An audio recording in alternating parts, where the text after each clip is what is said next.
In terms of my family, no one in my family's ever breastfed before. Everyone's bottle fed, and my family were actually quite anti-breastfeeding. However, my mum and various women in my family have had breast cancer, and I knew because it's been in the news and things, that actually that reduces your risk. So one of the main reasons for me wanting to breastfeed when I was pregnant was mainly because I knew it was better for my baby health-wise, but I actually learned that it was better for me health-wise and reduced my risk. And what were your parents, what was your mum and aunties and sisters and stuff like when you said, actually, I'm going to breastfeed? You said they were anti. What sort of things were they saying? The word pornographic came into conversation a few times. And why do you want to get your boobs out? Are you an exhibitionist? It's not natural, which was probably the most interesting comment ever.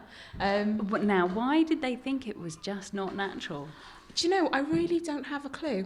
And still, on my second baby, I've already been asked, are you going to do that weird breastfeeding thing again? Yes.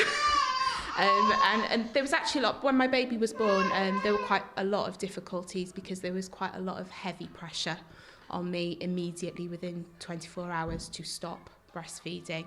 And I actually stopped breastfeeding when my daughter was 3 days old and started bottle feeding after giving in to pressure. Gosh, so what were they saying then? I wasn't very well after the birth. I had quite a difficult after-birth illness part, really. So I was very sore. I'd had drips in both arms, so even getting the baby latched on was quite difficult, and doing that with no help was even more difficult. And it was just really, it was very supportive help. You're not a failure if you give up, it's fine. Not all women breastfeed, there's nothing wrong with you. My children have all turned out fine, look at them, they're healthy, they've gone on to university. You're not a failure if you don't breastfeed. Bottle feeding is fine, it's equal. So the pressure was very positive pressure, if there is a word. No, I understand what you mean. So then what made you then actually stop the bottle and go back to the breast? Well, the bottle feeding was never my decision. Other people made that decision on my behalf, unfortunately. The breastfeeding was always my choice, and I felt very much like my choice was taken away from me, but more importantly, I felt that my baby's choice was taken away from her. And after the initial interest in being around the baby every 5 minutes for the family wore off, I actually developed postnatal depression and was really quite poorly and really quite obsessed with the fact that I didn't want this baby if I couldn't feed it, because actually anybody could bottle feed it, so I was a bit surplus to requirements, and that was quite a major thing. I got a bit obsessed and started looking on the internet and found a random article from America where an adopted mum had managed to lactate and feed her adoptive baby. Did a bit more research, and everywhere I looked it said relactation is possible but very difficult. But nowhere did I find the words not possible. And I actually came to the village children's centre to see the lactation consultant, Sarah Paul, and sat down and said, my baby's nearly 10 weeks and I haven't fed her since she was 3 days and I want to breastfeed.